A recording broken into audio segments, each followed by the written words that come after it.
మీ బంగారం తాకట్టులో ఉందా? నెల నెల వడ్డీ కట్టలేకపోతున్నారా? ఆచారి గోల్డ్ 9030022345.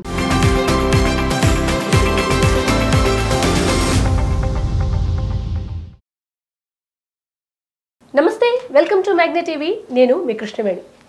పాట ఏ పక్కన ఎంచుకుంటుంది? పాటకు కూడా లెఫ్ట్ రైటు అని ఉంటాయా అని చాలామంది అనుకుంటున్నారేమో. ఉంటాయి. కళ కోసం కాదు, ప్రజల కోసం అని మన వాళ్ళందరూ చెప్తూ వచ్చారు. ఈ మధ్యకాలంలో కళకు మీనింగ్ మొత్తం మారిపోయింది. అలా పాటని కూడా కేవలం ప్రజల పక్షాన, సమాజ అభ్యున్నతి కోసం, బాధ్యత గల జీవనం కోసం గొంతున మోసుకున్న ఎంతోమంది కళాకారుల్లో ఇప్పుడు చాలామంది లేరు. ఉన్న వాళ్ళని దురదృష్టవశాత్తు మనం లెక్కకు తీసుకుంటలేం. ఎందుకంటే వాళ్ళు ఆర్థికంగా పెద్దగా సెటిల్ అవ్వరు. దానికి కారణం ఏముందంటే విలువల్ని భుజానికి ఎత్తుకుంటారు కనుక. అట్లా పాటను గొంతుకెత్తుకొని, విలువల్ని భుజానికి ఎత్తుకొని అదే ప్రయాణం చేస్తున్న భూదేవక్క ఈరోజు మనతో ఉన్నారు. మాట్లాడదాం. అక్క నమస్తే. నమస్తే కృష్ణవేణి, ఎలా ఉన్నారు? బాగున్నారు. మీరు నేను ఇట్లనే ఉంటాం. ఇక ఎప్పుడు అనిపిస్తలేదా అక్క? అంటే మనకు ఒక యుద్ధం జరుగుతుంది కదా ఇంట్లో. అవును. రాత్రంతా ఇట్లనే ఉన్నాం. దరిద్రం మళ్ళీ ఎండాదినే దరిద్రమైనా పర్వాలేదు అనే అనుకుంటాం. అది వేరే విషయం. ఎట్లుంది ఇన్నేళ్ళ జర్నీ ఆఫ్టర్ 12 years అనుకుంటా మిమ్మల్ని చూసి. అవును. ఎట్లా ఉన్నారు? బాగున్నా కృష్ణవేణి.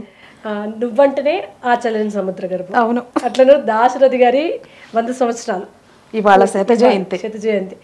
ఇంకే ఫస్ట్ ఆ పాటతో తప్పకుండా అమ్మా, నాకు ఇష్టమైన పాట అడిగారు.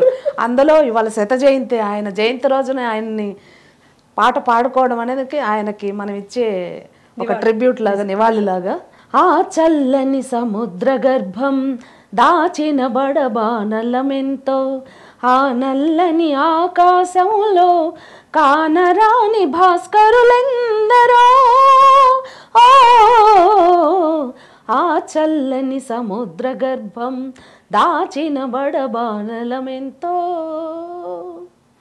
అన్నార్తులు అనాథలుండని ఆనవయుగమదెంత దూరము, కరువంటూ కాటకమంటూ కనిపించని కాలాలెప్పుడో,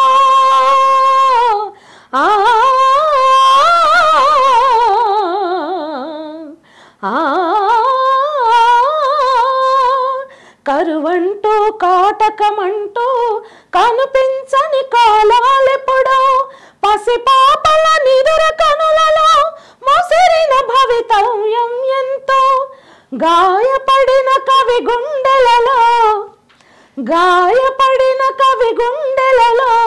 మ్రాయబడని కావ్యాలెన్నో, ఆ చల్లని సముద్ర గర్భం దాచిన బడబానలమెంతో.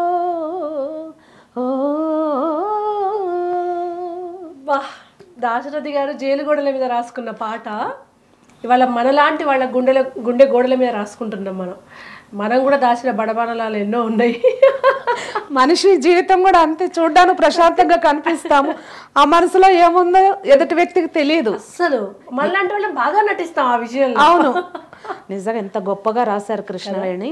ఆయన 1944లో ఆయన గురించి, ఈరోజు శత జయంతి కాబట్టి ఒక 2 మాటలు మాట్లాడుకుంటే, ధర్మము గాయనిగా అప్పుడు వరంగల్ కోటలో ఒక కార్యక్రమం నిర్వహించారంట, కవి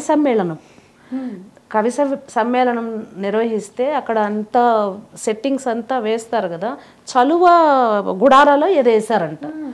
రజాకారులు వచ్చి మొత్తం అదంతా కాల్చేశారంట, ఆ గుడారాలన్నీ కూడా. అప్పుడు ఆయన నాకు తెలిసి విద్యార్థిగానే దశలో ఉండిండొచ్చు, 44లో కాల్చేస్తే ఆయన ఆ పద్యంతో ఆ నిరంకుశత్వాన్ని ప్రశ్నించారంట. పద్యం అలా వదిలితే అందరూ ఇలా వణికారంట.